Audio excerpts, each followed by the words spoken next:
Bismillahirrahmanirrahim. Assalamualaikum warahmatullahi wabarakatuh.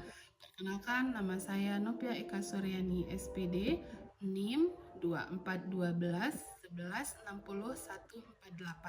Saya merupakan salah satu mahasiswa Magister S2 Universitas Askia Pendidikan Dasar. Kali ini saya akan membuat sebuah tutorial penggunaan program SPSS dalam pengujian data normalitas, data T, dan data ANAPA.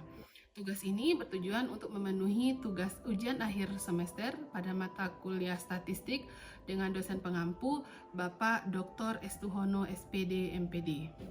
Nah, sebelumnya untuk menguji data pada SPSS ini, kita harus memahami bagaimana faktor-faktor yang mempengaruhi keberhasilan akademik para siswanya, khususnya pada gaya belajar dan kecerdasan emosional.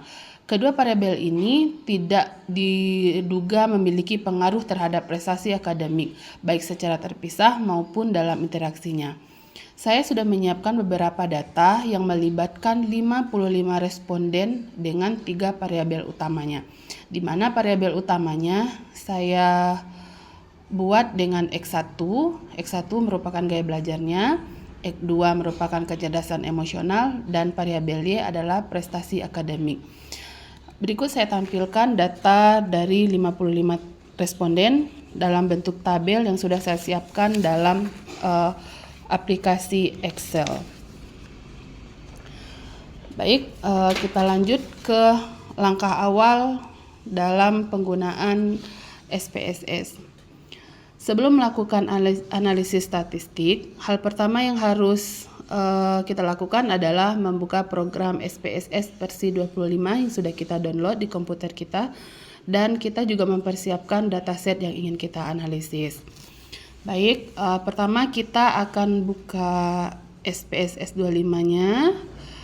Lalu di sini kita punya dua opsi, di mana kita akan pilih blank dataset jika kita ingin menginput datanya secara manual, atau kita bisa mengklik file dengan open data, dan ini merupakan opsi yang kedua ketika kita sudah memiliki filenya, file data yang sudah kita buat tadi di Excel sebelumnya. Selanjutnya kita akan masuk ke variabel view untuk mendefinisikan variabel yang akan kita gunakan. Nah, tampilannya seperti ini. Di sini ada kolom name atau nama. Kita akan isikan nama variabel dengan tidak menggunakan spasi. Di sini kita buat X1, X2, dan Y. Terus di tipe kita biarkan default, yaitu numerik karena datanya berupa angka, atau kita strip ya. Selanjutnya pada label. Terus di label ini kita deskripsikan nama variabelnya seperti gaya belajar. Di desimal kita akan atur jumlah angka di belakang koma. Biasanya angka ini diubah ke 0 jika datanya bulat. Measure yaitu skala pengukuran, kita pilih scale untuk data interval atau rasionya. Di sini scale ya. Setelah variabel ditentukan, maka kita pindah ke data view dan masukkan nilai data responden satu persatu sesuai variabel yang telah dibuat. Selanjutnya kita akan menguji normalitasnya. Sebelumnya perlu kita ketahui bahwa menguji normalitas ini kita akan melihat apakah distribusi data X1, X2, dan Y mengikuti distribusi normal. Nah, uji ini sangat penting karena asumsi normalitas harus dipengaruhi untuk melanjutkan ke uji parametrik atau uji T dan ANAPA. Jadi sebelum melakukan uji T dan uji ANAPA, kita harus melakukan uji normalitasnya terlebih dahulu. Langkah-langkah SPSS untuk menguji normalitas, kita ke program SPSS-nya, kita pilih analis, lalu kita pilih deskriptif statistik, lalu kita explore. Nah, di sini kita akan masukkan X1, X2, dan Y ke dependent list. Lalu kita akan klik plots, terus centang normality plot with test. Nah, setelahnya kita akan melihat ada hasil Kolmogorov-Smirnov. Nah, inilah data test of normality-nya. Nah, di sini kita bisa lihat di Litiport significant correlation. Nah, di sini kita bisa lihat datanya, semua variabel yang ada pada data normalitas ini terdistribusi normal karena nilai sigma itu lebih dari 0,05. Artinya 100% data lulus uji normalitas.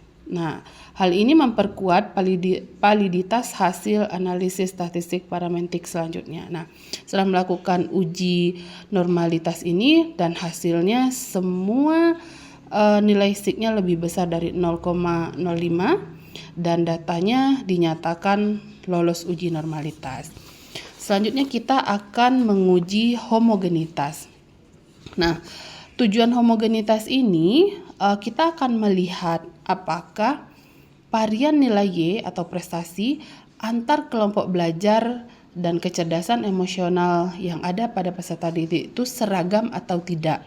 Nah, jika varian seragam, maka data dianggap homogen dan uji parametriknya dapat digunakan.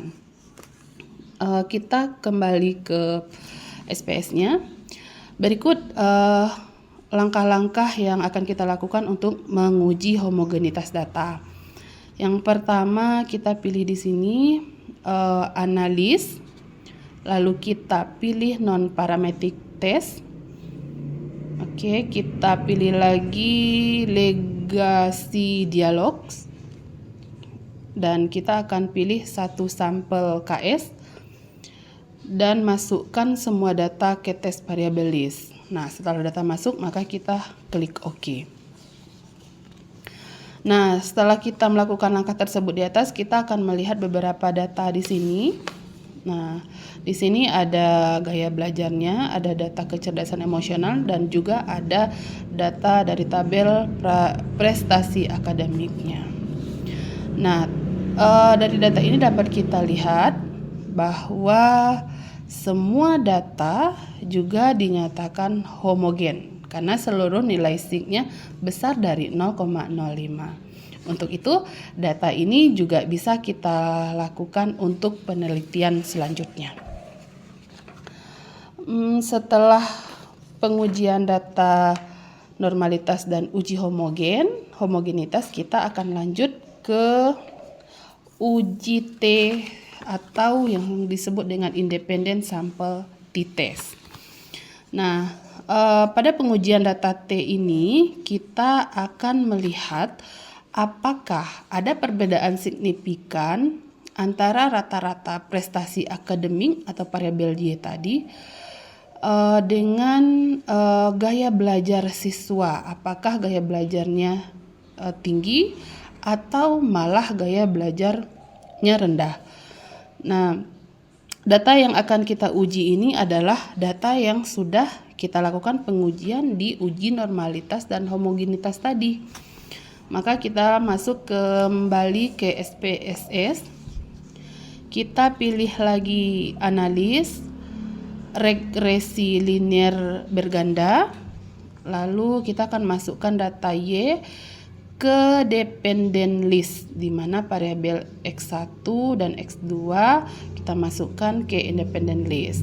Setelah itu kita akan klik OK. Nah, inilah hasil SPSS uji T. Kita bisa melihat ada beberapa tabel di sini. Ada model yaitu konstan, gaya belajar, kecerdasan emosional. Terus ada unstandardized coefficient. Ada data B, STD error, terus ada juga standardized coefficient.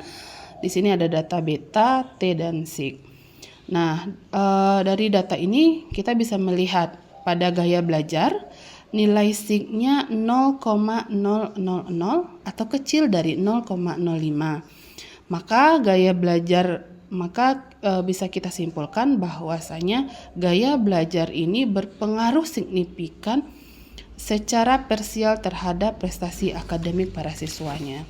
Terus dari data ini kita juga melihat koefisien B, yaitu di mana koefisien B-nya adalah 0,489. Artinya setiap peningkatan pada satuan gaya belajar ini juga dapat meningkatkan prestasi akademik sebesar 0,489, yaitu dengan asumsi variabel lain harus konstan. Nah, kita lihat lagi pada tabel kecerdasan emosional. Pada tabel kecerdasan emosional ini, kita bisa melihat nilai SIG-nya adalah 0,000, juga kecil dari 0,05. Juga dapat disimpulkan bahwa kecerdasan emosional juga dapat mempengaruhi signifikan secara parsial terhadap prestasi akademik, di mana koefisien B-nya sama dengan 0,473, dan ini artinya setiap peningkatan pada satu satuan kecerdasan emosional itu juga akan meningkatkan prestasi akademik sebesar 0,473, di mana ini dengan menggunakan asumsi variabel lain yang konstan. Nah, setelah melakukan uji T, kita akan melanjutkan ke uji ANAPA, di mana uji ANAPA ini juga masih berkaitan dengan uji normalitas, homogenitas, uji T yang sudah kita lakukan tadi. Tujuannya di sini adalah uji ANOPA ini kita akan melihat apakah gaya belajar atau X1 tadi, terus kecerdasan emosional X2, dan interaksi antar keduanya X1 dan X2 itu berpengaruh terhadap prestasi akademik atau variabel Y. Maka kita akan melihat bagaimana hasil dari ANOPA-nya. Nah, pada SPSS ini kita sudah melihat hasil ANOPA-nya. Terdapat beberapa tabel. Yang pertama ada tabel model, ada sum of squad, ada juga mean squad, F dan SIG-nya. Nah, di mana dependen variabel ini merupakan prestasi akademiknya, terus produktor atau konstan yaitu kecerdasan emosional gaya belajar para siswa. Nah, dari tabel ini juga kita bisa melihat ada nilai SIG atau P-flu sama dengan 0,000, juga kecil dari 0,05, yang berarti terdapat pengaruh yang signifikan secara simultan antara variabel bebas atau gaya belajar dan kecerdasan emosional terhadap variabel terkait atau prestasi akademik. Nah, F hitung sebesar 2053,369, dan ini juga menunjukkan bahwa model regresi secara keseluruhan sangat signifikan. Nah, demikianlah pengujian data yang sudah kita lakukan pada SPSS untuk menguji pengaruh gaya belajar dan kecerdasan emosional terhadap prestasi akademik melalui studi kasus di SD 25/3 Jujun. Semoga data ini dapat menggambarkan bagaimana faktor psikologis dan perilaku belajar siswa berperan sangat penting dalam prestasi para peserta didik kita. Baik, demikianlah. Terima kasih atas perhatiannya. Saya mohon undur diri. Saya tutup dengan wabillahi taufik wal hidayah. Wassalamualaikum warahmatullahi wabarakatuh.